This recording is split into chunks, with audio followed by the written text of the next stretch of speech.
ലൈംഗികാതിക്രമ കേസിൽ റിമാൻഡിലായ സംവിധായകൻ രഞ്ജിത്തിന് ജാമ്യം. എറണാകുളം ജുഡീഷ്യൽ മജിസ്ട്രേറ്റ് കോടതിയാണ് ജാമ്യം അനുവദിച്ചത്.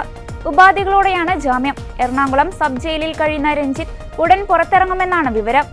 രഞ്ജിത്ത് അന്വേഷണവുമായി സഹകരിക്കുന്നില്ല എന്നതാണ് പ്രോസിക്യൂഷൻ ഉന്നയിച്ച പ്രധാന വാദം. കേസിൽ സാക്ഷികളായിട്ടുള്ളത് പ്രതി സംവിധാനം ചെയ്യുന്ന സിനിമയിൽ അഭിനയിച്ചിട്ടുള്ളവരാണ്. അതിനാൽ ജാമ്യം നൽകിയാൽ സാക്ഷികളെ സ്വാധീനിക്കുവാൻ സാധ്യതയുണ്ടെന്നും പ്രോസിക്യൂഷൻ വാദിച്ചു. അതേസമയം തന്നോടുള്ള വൈരാഗ്യമാണ് പരാതിക്ക് പിന്നിലെന്നായിരുന്നു രഞ്ജിത്തിന്റെ വാദം. നടിയുടെ അഭിനയത്തിലെ പോരായ്മകൾ താൻ ചൂണ്ടിക്കാട്ടിയിരുന്നു. ചില സീനുകൾ വെട്ടിമാറ്റിയിരുന്നു. ഇതാണ് പരാതിക്ക് കാരണമെന്നും രഞ്ജിത്ത് വാദിച്ചു. കുറ്റം നിഷേധിക്കുന്നത് അന്വേഷണവുമായി സഹകരിക്കാതിരിക്കില്ലെന്നും രഞ്ജിത്തിന്റെ അഭിഭാഷകൻ കോടതിയിൽ വാദിച്ചു. യുവനടിയുടെ ലൈംഗികാതിക്രമ പരാതിയെ തുടർന്ന് മാർച്ച് 31-നാണ് സംവിധായകൻ രഞ്ജിത്ത് അറസ്റ്റിലാകുന്നത്. ചിത്രീകരണം നടക്കുന്ന സിനിമയുടെ സെറ്റിലെ കാരവാനിൽ വെച്ച് മോശമായി പെരുമാറിയെന്നാണ് കേസ്. ജനുവരി 30-നാണ് കേസിന് ആസ്പദമായ സംഭവം ഉണ്ടായത്.